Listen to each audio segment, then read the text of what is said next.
Hello mga kabisik, ayan, for today's video meron tayo dito Honda TMX Alpha 125. Yan, yung kanyang andar is galgal, hindi maganda, malagitik, ayan, maingay.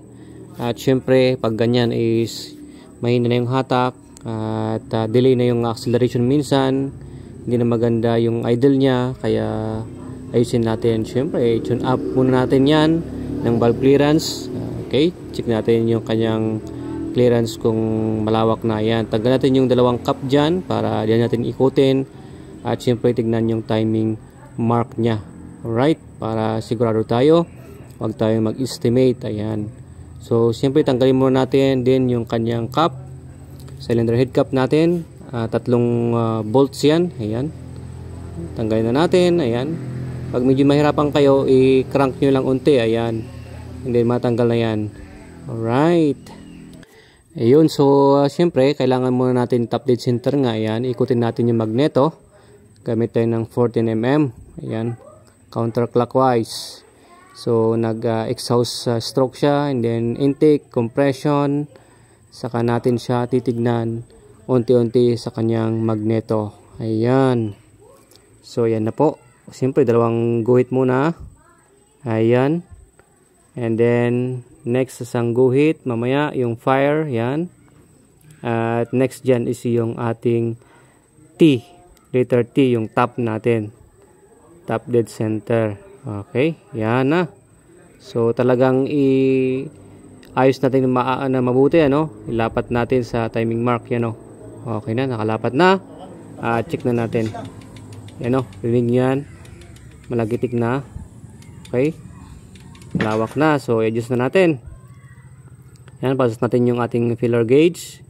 Siyempre nalawagan natin yan, i-adjust na natin.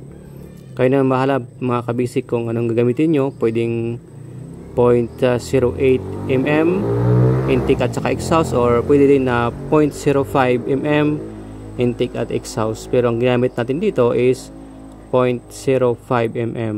Okay, yung tamang resistance lang, no?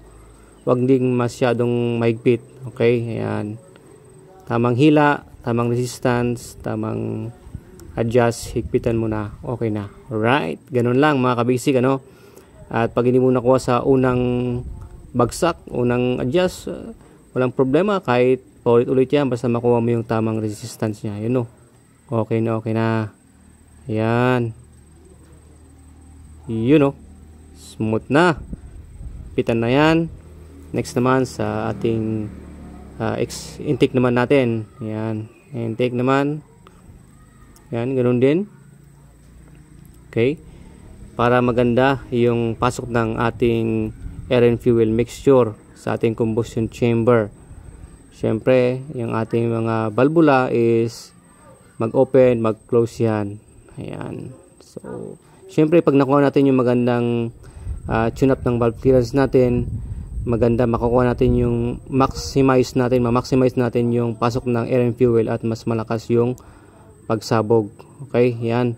Ayan, so laruin muna natin para mag-adjust yung ating mga valvula, and then i-top dead center ulit natin para i-check natin kung hindi ba nagbago yung ating clearance sa intake at saka exhaust. Ayan, so tinap dead center muna ulit natin yan, and then check natin kung tama ba, hindi ba nagbago yung ating adjust. Alright, yan, double check. Yan, ganyan tayo ka sure. Yan, okay, ang problema, balik na natin yung kanyang cup. Ayan, alright, and then yung tatlong bolts nya. Okay, you and then yung cup nya sa may magneto side, pitan. And then ito na yung before. Ayun, maingay yan. Sige naman na ang diferensya sa okay na, chinap na natin. Ayan, siyempre sa mga lumang motor, hindi mo talaga ma-perfect yan na talagang napakalinis, pero kita naman yung diferensya niya. Ayan, okay na. So yun lang mga kabisik, and thanks for watching. Please like, share, and follow, and God bless everyone. Mabuhay tayong lahat. Alright.